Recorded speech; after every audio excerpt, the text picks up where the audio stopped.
Hello everyone and welcome back to my channel. My name is Erin and I'm here to help you find your best path to your best emotional and physical health. If you like what you hear, please don't forget to subscribe and hit the thumbs up and share this video with anyone that you think might need it. But let's just dive right into today's topic. So if you've been following my series, you knew that I was going to kind of go into some more behavioral change and ways to manage ideas around how we eat and how to kind of manage weight loss from the behavioral perspective. So I kind of wanted to get into this first video about goal setting and why goal setting for weight loss is so important, okay? And goal setting in general, of course, is very important, but it is even more so in weight loss or health because there's a lot going on with our health and we have a lot of variables that we have to work on. So it can easily get overwhelming if we don't kind of look at how to focus ourselves. So the big thing is understanding your why is the very, very first thing you have to figure out. Why do you want to do this? You know, is it just because you want to get healthy or you want to look better or you want to please a mate or you have family pressure? All of those things are both good and bad reasons. They can help motivate us, but they might not necessarily be great as far as your why.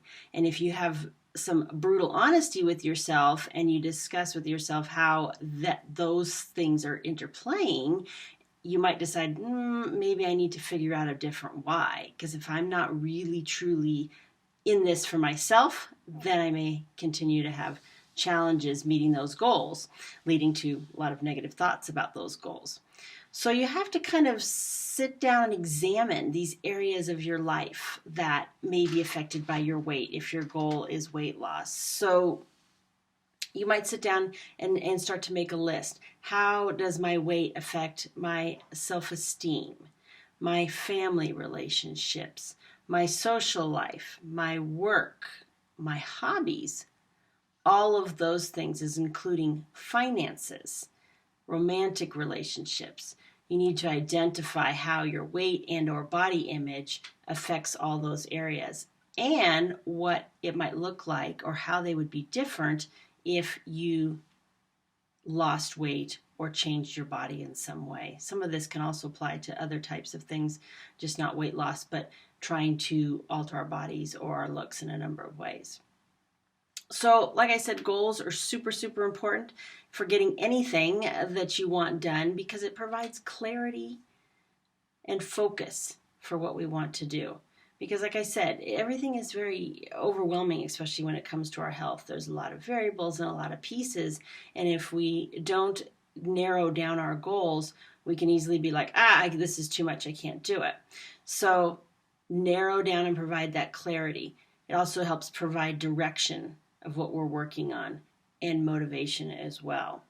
So when you're doing weight loss, you want to try to look at a number of things. And maybe weight isn't just what you want to focus on, okay?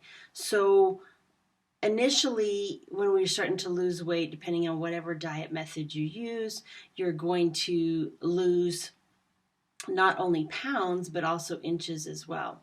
So sometimes I encourage people when they are working on a weight loss goal to understand whether or not you're going to measure weight or inches or both. A lot of times measuring both actually helps because when our weight actually plateaus, we might actually continue to shrink in inches because we're exercising more, we're gaining a little bit of muscle weight, therefore the overall weight isn't changing, but we're actually losing fat. So those are the kinds of things that we need to consider. So I always try to encourage people that I'm coaching to look at all of those things because you'll see movement in one number but not the other. So I tell them not only to measure their weight, but also to look at their waist and their hips and their thighs, because that's typically where most people will carry weight, especially if it's due to unhealthy eating patterns. And those things will actually shrink the fastest. And then I also tell them for a little bit extra, take note how your pants fit. If your pants are fitting a lot looser and your clothes are looser on you, then you're probably losing weight, even if you're not measuring those numbers. So there's a lot of research out there that discusses kind of BMI, which is body mass index, which is a weight comparison to our actual height. So there's lots of charts out there, and I'll try to link one in the description so that you can kind of look at that. But the ideal body mass index is 19 to 25, and that's for both men and women.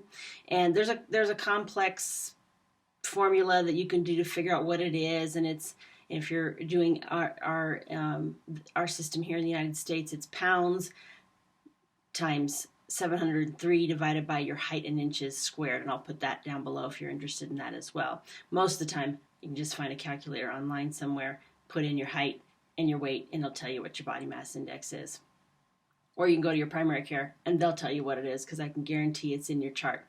So those are the kinds of things that they're kind of monitoring. So once you've kind of figured that out, you can figure out, what your overall goals are, and how fast they should be. So a lot of times you can't just sit there and say, well, I want to lose, 10 pounds in a week, because that's just not realistic. You're going to want to set a goal that is much more normal for you, a few pounds a week, or an inch. A lot of the times when I'm working with a client, I've noticed that it's maybe a couple inches every other week if they're measuring, and sometimes 3 to 6 pounds every 2 weeks, and that's pretty fair. And I've seen that happen with a lot of people that are radically changing their eating habits. Not even exercising more. That's purely changing eating habits. I worked with a woman that was pretty significantly struggling with some binge eating and poor eating habits, and she has consistently lost almost 100 pounds over 6 months, and that is not with weight loss surgery. That is completely changing her eating habits. And we call her at the office the incredible shrinking woman, because she keeps getting smaller and smaller and smaller. And her goal actually was to fit into a smaller size of a uniform that she had to wear. She had an old uniform in the back of her closet that she had not gotten rid of, and she wanted to fit into, I think it was an 8, and she's down to like a 14. She hasn't quite made it there yet, but she's working on it. So when you start figuring out what some of those overarching goals are, you need to figure out, okay, what are some of my smaller goals that might help me get to that goal?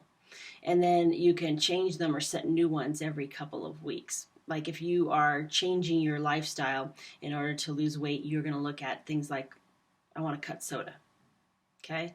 Because, and we're going to discuss why soda, both diet and regular, are both difficult and on the body and just not healthy in general. So it's one of the easiest things to cut. So that might be your first goal, okay? Another goal might be to eliminate fast food, right? Or another goal could be changing your oil use from an inflammatory type of oil, which we can discuss more, such as a vegetable oil, over to a more healthy oil like olive or avocado.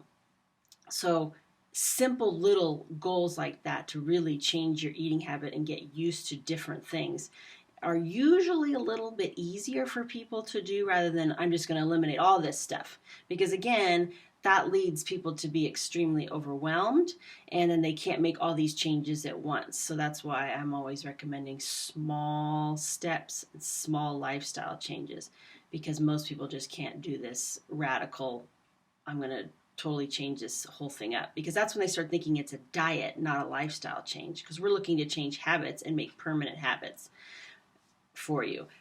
I cut out soda a long time ago. I haven't had sodas for years. Every so often I'll taste one, and it tastes like pure syrup to me, because I just am not used to that anymore, even though I used to drink sodas. For me, that was one of the easier things to get out, both diet and the regular one.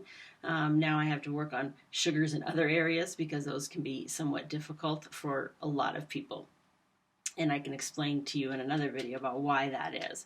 So another thing you might consider is, okay, what are your risk factors in your family? So if you're setting goals and you have risk factors like a tendency towards heart disease or diabetes, you may want to consider adjusting your lifestyle changes specifically for those issues. So heart disease, some of the recommendations are increasing your soluble fiber. So maybe that's going to be a small goal for you, like apples, soluble fiber from apples, oatmeal, nuts, and beans, those kinds of things. Increasing your fruits and vegetables, and increasing fatty fish like salmon. And there's a bunch of other ones. I think there's an acronym that kind of helps you remember what all the things. I only remember salmon because that's really the only one I really like. But there's other things like anchovies and other oily fishes that kind of help people feel a little bit better. Diabetes is another one where you want to increase fiber, but it's usually more insoluble fiber, like the skins of your fruits and vegetables. Cutting added sugars, which can spike things. Cutting artificial sweeteners, and we'll talk more about that piece when we talk about understanding your body chemistry, because I want to go into helping people understand how insulin works a little bit and point you in the direction of some good information on that as well. Diabetics also tend to do a little bit better if they eat at least every 4 hours, so they don't quite drop in their blood sugars quite as often, or so that they get that kind of hypoglycemic feel, which is not always a true hypoglycemia. If you've worked with a diabetic who has had kind of ongoing high blood sugars, like in the 200s, which is very unhealthy, then when they drop down to what's normal for the rest of us, like 110, or even lower, they're going to feel like they're hypoglycemic just because their body is not used to running like that. And they're going to have to work through that. But we'll get more into that into depth later. Another thing, when you're setting these things and setting these goals, you might have to make some goals around eating disorders if you're kind of concerned about that. Just to make a quick note about eating disorders, there's sometimes binging. People will tend to binge, and whether they purge or not is a different story. So sometimes people binge a lot at late night after dinner because they're having emotional issues, or there's fears, or there's traumas, or whatever. And we can get more into that a little bit later if we find that there's an interest in understanding how our emotional base affects our eating. So kind of keep an eye out for that. If you're eating a lot of foods, or you're eating a lot of foods or binging in social situations, that's common as well. If you're nervous or anxious in a social situation, people will binge. Not all bingers purge. Sometimes people will purge their food, either vomit it or use excessive laxatives or excessive exercise to try to counteract that. And we kind of need to monitor for that because those aren't healthy behaviors either. We haven't talked about exercise goals, but they need to be part of a healthy lifestyle as well. We've talked mostly about setting goals for eating and lifestyle change, but keep in mind that these apply to exercise goals as well. We can do simple exercise goals like walking more, stretching, try to get a mildly elevated heart rate and measure that. Best scenario is 30 minutes 5 times a week. But sometimes when people say that, they're like, ooh, that's a lot. So then you got to start small. What is your first lifestyle goal? Do you want to just do 30 minutes one day a week? And then the next week you're going to do 2 days. Or are you going to start with stretching? Or are you going to start with walking 1 block and then walking 2 blocks? You might have an overarching goal, but don't be afraid to break it down into smaller pieces. If you don't do that, it's easy to get overwhelmed and go, I'm never going to get there. You will get there, but you have to have the small victories. They will reinforce your motivation to getting better and going to where you want to be. So, thank you for listening, and that's all I have for right now. And I will get back with you with our next video, and we're going to go over kind of knowing your numbers and your body chemistry and kind of discuss some of those things that you need to understand about what's going on not only in our food environment, but also within the body so that you can make permanent lifestyle changes. So again, if you like what you hear, don't be afraid to subscribe and get notified with the bell to get your next video. And keep in touch with me via my website or make comments here, and I'll try to answer them the best I can and get you the information that you're looking for. So feel free to ask me lots of questions, and I will do the research and help point you in the right direction. So thanks for listening, and have a great day.